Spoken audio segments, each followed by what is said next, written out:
Shut up and sit down.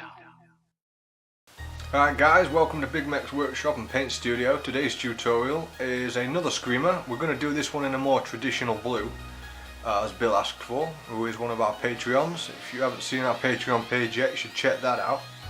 Now what we've done with this screamer, since we're going through a traditional blue colour, is we've primed him with a Vallejo grey primer.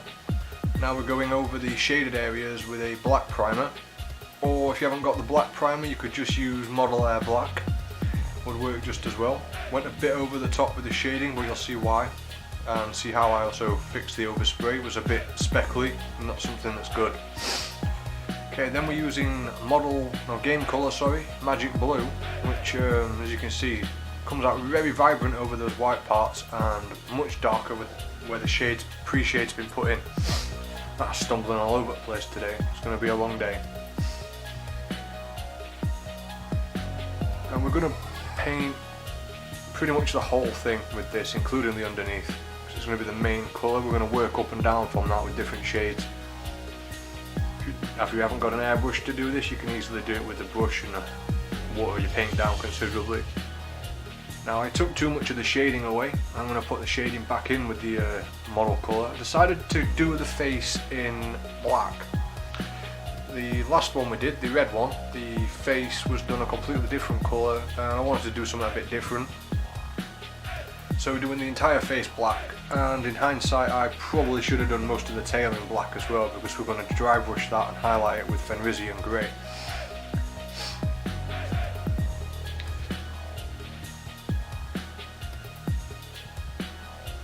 Now we're going to use Celestria grey to highlight all those raised parts. You want to use the cone of the airbrush at an angle here. You don't want to get the entire top, you just want to get those raised fins. I would say the fins. Me and Andy had this big conversation the other day about whether they were wings or fins, and Andy managed to Google himself wrong. That's 1 point to me. As you can see, the blue is now starting to transition quite nicely. We're also then going to go over that with a little bit more of a highlight, add a little bit more white to it, just to bring it up and make it look a lot sharper on those edges. The face is now being done with lacquer flesh from an angle. As you can see, said we were doing it black, and we are. We're also doing the underneath with the lacquer flesh. Gives it sort of that natural ray sort of look to it. Which is not something we did in the other one. If you're using an airbrush, just take your time and be careful you don't get any overspray on the rest of it. The sculpt on these is really nice. It lends to the airbrush quite well. Again, the airbrush is the Steinbach Eclipse. Now this is a colour I don't usually use, but I used Army Painter Blue Tone and Lamiate Medium as always. You put too much tone or wash on, you can't really take it off, but with Lamiate Medium you can build that up in layers. As you can see, using a small GW brush, and we're going to pull that so it sets in the recesses of the, I don't know if the scales, but just the skin pattern. That's really going to bring those out. Start in one corner, work your way around the model, not back and forth, otherwise you'll pull the Army Painter around. And while that's setting, we're now going to use Null Oil by Games Workshop and Lamiate Medium and blend the two edges together where the face and the blue tone should meet. Which you'll see in another video I do with purples and greens, which gives a really nice transition because you've basically used the model as the palette itself and it mixes really well.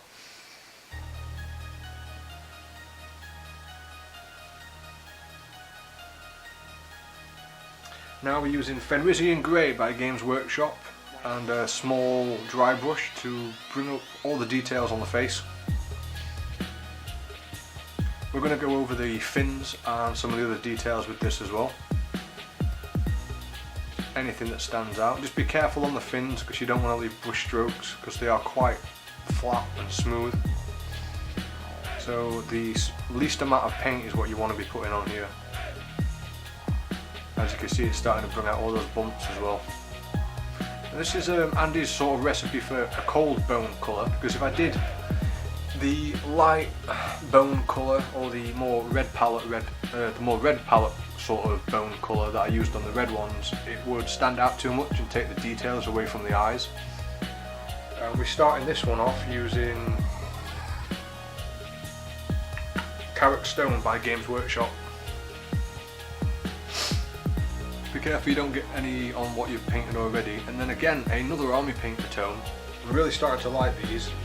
That would be Army Painter Dark Tone.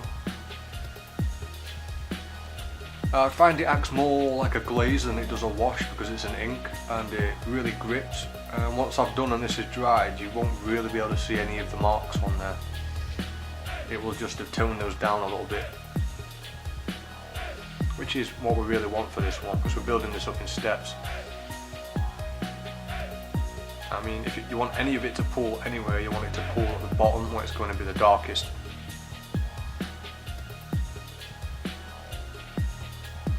But preferably don't let it pull up because you want a nice smooth sort of colour, and as you can see that's come out really well. As if you did a Games Workshop one, there's a chance that that would stain that too much.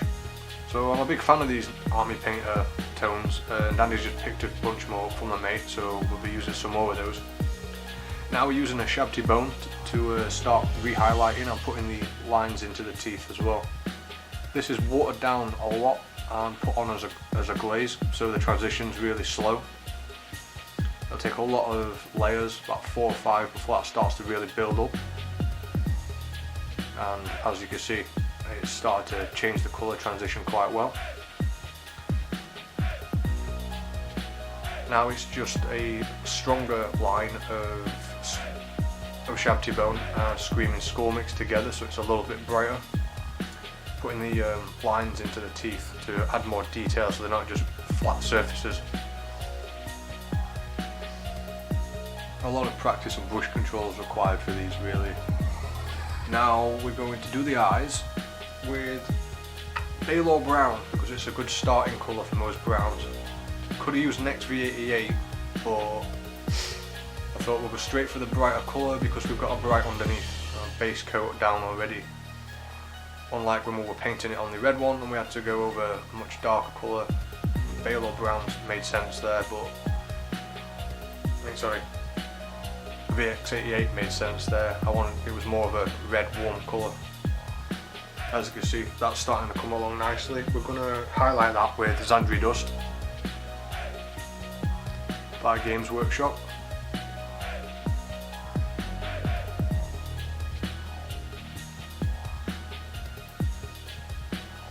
Just in the centre of the eyes.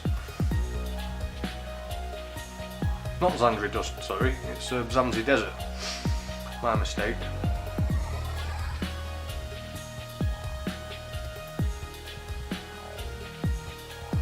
I say Xandri Dust, the bone colour. Yeah, so definitely don't paint it like that. You want to paint the eye in Zamzi Desert. Then we're going to use Rakarth Flesh, and we're going to let this pool up in between the eyeball and the eyelids to give it a little bit more depth and colour.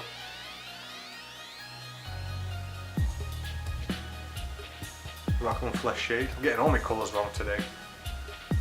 I keep using the same ones for the same palette. I need to try something different, which I'll do in the next video.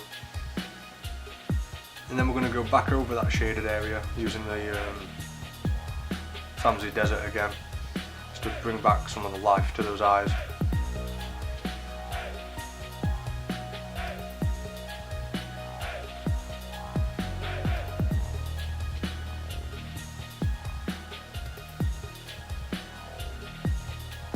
These were, quite fun to paint.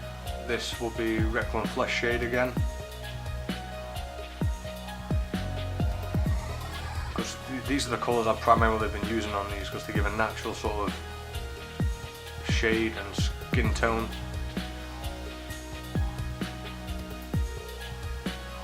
It's sort of a foolproof recipe that, Rakarth Flesh shade, and then a dry brush of the previous colour. Gives it a nice pale flesh tone. So I've been using it quite a lot. Can't wait to start on the Gorkanaut instead. Some different colours for the palette. Now this ended up being quite a big mistake because it's a nice blue as it is. I wanted to get an oil wash to go into the recesses there, but because of the shape, as it dried, a lot of the oil just built up in the bottom. So I put on a gloss varnish to do an oil wash. If you're going to do the oil wash,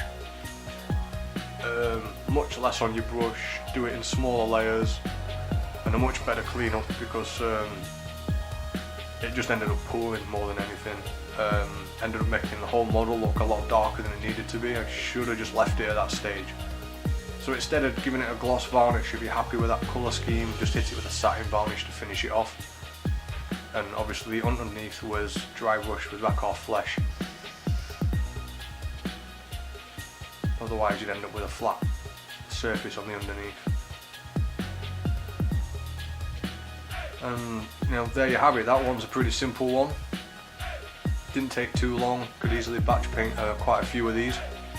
If you liked our videos, guys, hit that like. If you want to see more of our videos, hit subscribe. And if you like watching all of our videos, consider becoming a Patreon. I'm sure right now there'll be a bunch of stuff coming up on the screen for our other social media. And we shall see you in the next video. Thanks for watching, guys. Bye.